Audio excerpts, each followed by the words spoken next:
Hello. तो last class में हम लोगों ने देखा प्रिज्म से लाइट रिफ्रैक्शन कैसे होता है, और दो टाइप के लेंसेज मैंने इंट्रोड्यूस किए थे, कन्वेक्स लेंस और कनकेव लेंस। एक कन्वर्जिंग लेंस होता है, एक डाइवर्जिंग लेंस होता है।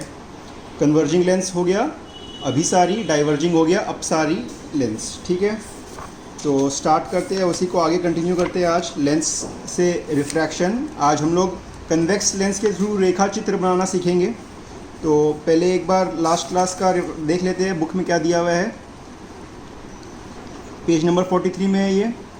लेंस दो गोलाकार स्फेरिकल सतहों से घिरे किसी पारदर्शी माध्यम प्राय कांच के भाग को लेंस कहते हैं। तो जैसे इसमें लिखा हुआ है, यह एक स्फेरिकल स्फेरिकल का भाग है, यह एक गोलीय सतह का भाग है। तो दोनों को मिलाकर ये स्फेरिकल लेंस बन गया। वैसे ही ये इसको कन्वेक्स लेंस बोलते हैं। कन्वेक्स लेंस अर्थात उत्तल लेंस। उत्तल लेंस के बीच में मोटा तथा किनारे में पतला होता है, ये मैंने बताया था। और ये याद रखो, उत्तल लेंस अभिसारी है, कन्वर्जिंग है। बताया था मैंने कन्वेक्स लेंस दोनों लेंस कई सारे प्रिज्म के पार्ट्स के बने हुए हैं, और प्रिज्म से जब भी लाइट पास करता है तो वह इसकी बेस की तरफ मुड़ जाता है। तो वैसे ही अवतल लेंस अर्थात कनकेव लेंस और यह अपसारी लेंस होता है। अपसारी मतलब डाइवर्जिंग लेंस, जो भी किरणें आती है उसको डाइवर्ज कर देता है। ठीक है, अब हम लोग लेंस के कुछ संबंधित परिभाषाएं को पढ़ेंगे। इसमें सेंटर क्या होता है, प्रिंसिपल एक्सिस क्या होता है, मुख्य अक्ष, फोकस कैसे होता है, ऑप्टिकल सेंटर कैसे होता है। जो चीज़ हम लोगों ने मिरर के लिए किया था वही अब लेंस के लिए करेंगे। तो अच्छा, पहले तो देख लेते हैं दोनों लेंस कैसे बनते हैं। तो जो कन्वेक्स लेंस होता है, उत्तल लेंस,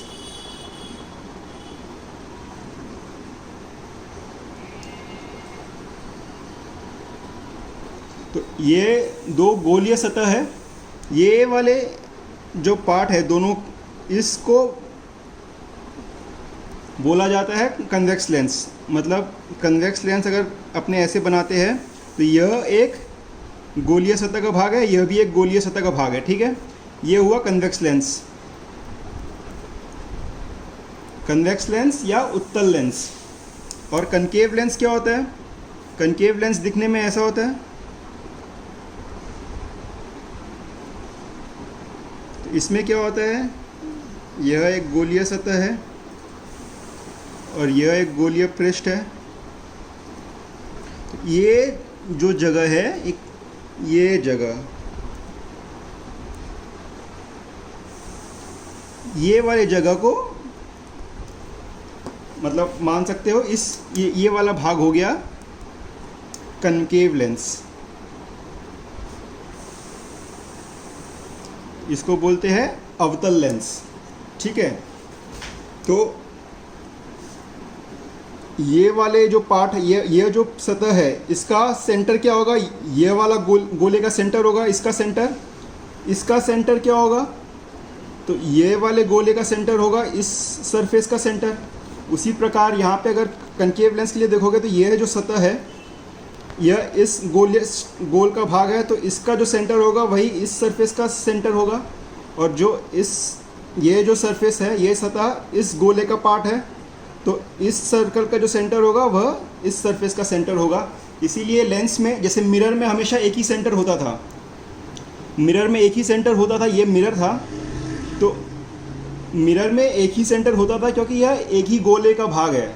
यहाँ पे दो अलग अलग गोलों का भाग मिलके लेंस बना है, इसीलिए लेंस में दो अलग अलग सेंटर होते हैं और मिरर में एक ही सेंटर होता है। उसी प्रकार अवतल के लिए भी होता है। तो सेंटर समझ में आ गया। तो इस सरफेस का सेंटर होगा ये वाला सेंटर, इस गोले का सेंटर, इसको बोलते हैं सेंटर ऑफ कर्वेचर, वक्रता केंद्र। ठीक है, और इसका जो रेडियस होता है, अगर इस सरफेस का रेडियस ऑफ कर्वेचर पूछा जाए तो इस गोले का जो रेडियस होगा वही इसका रेडियस ऑफ कर्वेचर हो जाएगा। वैसे ही इसका एक रेडियस ऑफ कर्वेचर होगा, इसका एक रेडियस ऑफ कर्वेचर होगा, हर सतह का एक अपना रेडियस ऑफ कर्वेचर होगा। लेकिन हम लोग जो केस लेंगे उसमें दोनों बराबर रहेगा, इसीलिए दोनों का रेडियस ऑफ कर्वेचर सेम ही मानेंगे। जब भी हम लोग डबल कन्वेक्स लेंस बोलते हैं, कन्वेक्स लेंस हम लोग जब भी बनाएंगे दोनों सतह का सेम रेडियस का बनाएंगे। तो ये सेंटर हो गया और सेंटर और रेडियस क्लियर हो गया। अभी यह दोनों सेंटर और इसको जोड़ता हुआ लाइन, यहाँ पे भी इसका सेंटर, यहाँ पे भी इसका सेंटर, इसको जोड़ता हुआ लाइन, यह इसका प्रिंसिपल एक्सिस हो जाएगा। प्रिंसिपल एक्सिस अर्थात मुख्य अक्ष, यह प्रिंसिपल एक्सिस हो जाएगा। प्रिंसिपल एक्सिस अर्थात मुख्य अक्ष। उसी प्रकार यहाँ पे भी यह जो लाइन है ये मुख्य अक्ष हो जाएगा, और यह दोनों के लेंस के बीच का सेंटर को ऑप्टिकल सेंटर बोलेंगे, ओ। यहाँ पे भी इसका जो मध्य भाग होगा, लेंस के बीच का मध्य भाग, इसको ऑप्टिकल सेंटर बोलेंगे। प्रकाश केंद्र, ठीक है। ये जो सेंटर होगा लेंस के बीच के भाग का सेंटर, उसको बोलेंगे प्रकाश केंद्र, जो कि हमेशा मुख्य अक्ष पर ही रहेगा। अब फोकस पे आते हैं, फोकस और फोकल लेंथ। तो जैसा हम लोगों ने कल देखा था कि एक कन्वेक्स लेंस के लिए मानो यह इसका ऑप्टिकल सेंटर हो गया, ठीक है। तो अगर इस पर हम लोग समानांतर किरणें आती है, यह हम लोग इस जब भी रिफ्रैक्शन का रेखा चित्र खींचेंगे, अपवर्तन का जब भी रेखा चित्र खींचेंगे, तो हम लोग यह सतह से रिफ्रैक्शन नहीं कराएंगे, इसका जो वर्टिकल एक्सिस है वहाँ तक लेके जाएंगे और यहाँ से रिफ्रैक्शन करवाएंगे, अपवर्तन करवाएंगे। तो यह मान लो सब समानांतर किरणें गई, तो समानांतर किरणें मुख्य अक्ष के समानांतर है, तो रिफ्रैक्शन के बाद यह फोकस से देखोगे सब एक पॉइंट से गुजर रही है।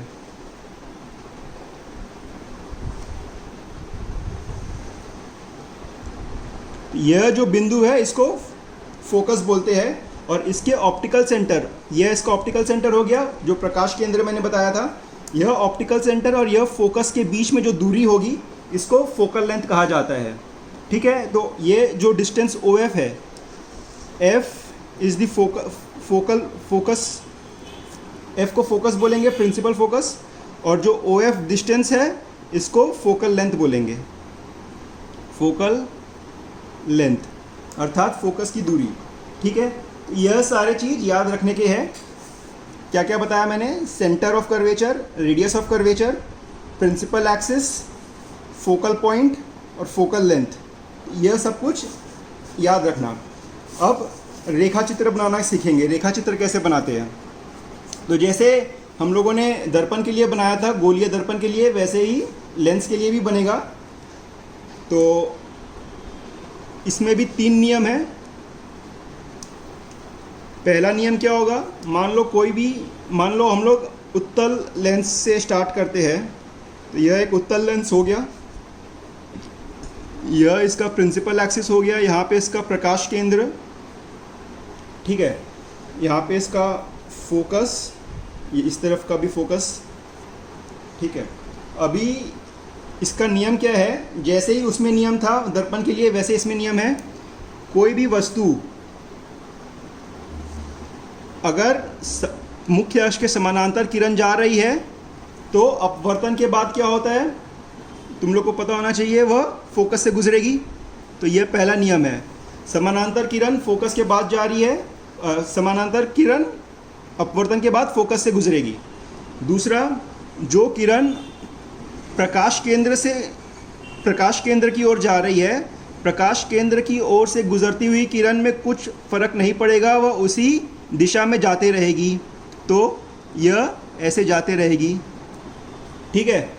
तो प्रकाश केंद्र के दिशा में जाने वाली किरण में कुछ बदलाव नहीं होगा, वह उसी रास्ते जाते रहेगी। और तीसरा क्या है? जो फोकस से जाएगा वह अपवर्तन के बाद समानांतर हो जाएगा। तो पहले वाले का जो उल्टा है वही तीसरे वाला नियम हो जाएगा। तो सेम ही नियम है, सेम ही जो दर्पण के लिए था वही सब है। खाली याद रख, पहला क्या है? जो समानांतर किरण है अपवर्तन के बाद फोकस से गुजरेगा, और जो प्रकाश केंद्र की ओर जा रहा है वह बिना बदलाव, बिना झुके उसी दिशा में जाता रहेगा। यही 2 याद रखोगे तो तुम्हारा सारा रेखा चित्र बन जाएगा। तो हम लोग स्टार्ट करते हैं पहला केस जब वस्तु अनंत पर हो, ठीक है। तो पहला केस वस्तु अनंत पर है, तो अभी हम लोग खाली उत्तल लेंस के लिए करेंगे, अवतल का बाद में देखेंगे। तो उत्तल लेंस का, यह उत्तल लेंस हो गया, वस्तु अनंत पर है, ठीक है। यह इसका प्रिंसिपल एक्सिस हो गया, यह ऑप्टिकल सेंटर हो गया। अगर वस्तु अनंत पर है तो आने वाली किरणें क्या होगी, मुख्य अक्ष के समानांतर रहेगी।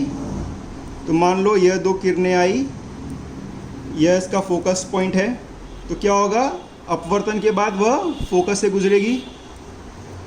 यह ऐसे आई, मुड़ने के बाद ऐसे गई, यह ऐसे आई और मुड़ने के बाद यहाँ पे फोकस से गुजरेगी। तो जो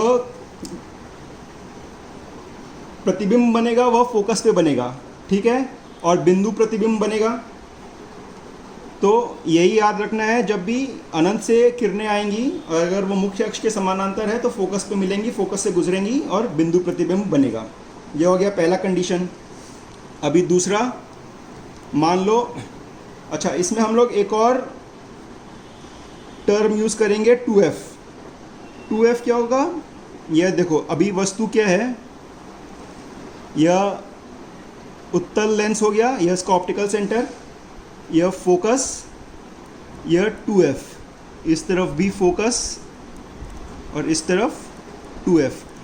2f क्या हुआ, फोकल लेंथ का दुगना। तो अगर यह लेंथ f है तो इसके डबल डिस्टेंस को 2f बोलेंगे। तो यह याद रखो कि इसमें हम लोग 2f के केस में बनाएंगे। तो अभी पहले वस्तु अनंत पे था, अब हम लोग वस्तु को मानेंगे अनंत और 2f के बीच में है। तो एक यहाँ पे है वस्तु, ठीक है। तो इससे रेखा चित्र बनाना है। तो वही दो तरीका है, पहला किरण वो बनाओ जो समानांतर है मुख्य अक्ष के, दूसरा ऑप्टिकल सेंटर से गुजरता हुआ। यह दोनों बनाओ तो समझ में आ जाएगा अपने आप। तो ऊपर वाले वस्तु के टॉप पॉइंट से पहला किरण समानांतर, यह फोकस से गुजरेगा। और दूसरा क्या है, दूसरा होगा जो प्रकाश केंद्र से गुजरेगा, तो वह बिना बदलाव के,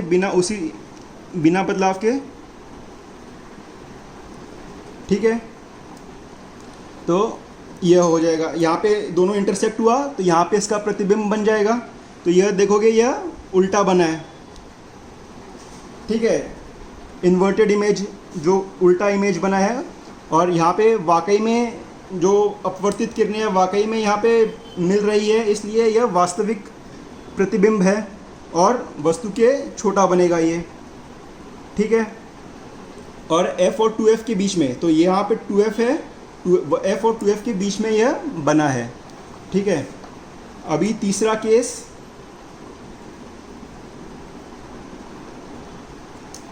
केस नंबर 3। अब मान लेंगे हम लोग ये सपोज उत्तल लेंस है,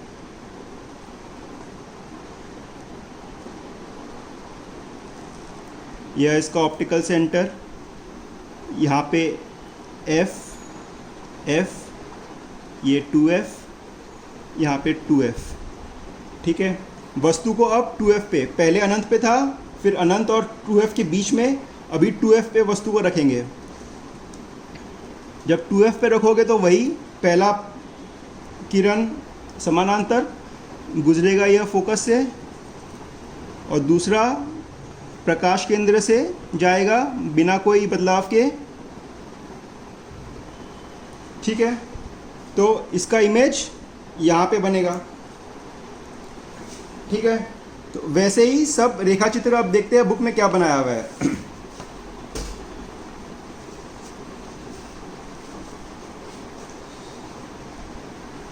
ये देखो, लेंस द्वारा अपवर्तन, उसका रेखा चित्र। जब वस्तु अनंत पर स्थित हो, तो देख रहे हो यह चित्र है उसका। जब वस्तु अनंत पर है तो समानांतर किरणें आ रही है और फोकस पे मिल रही है।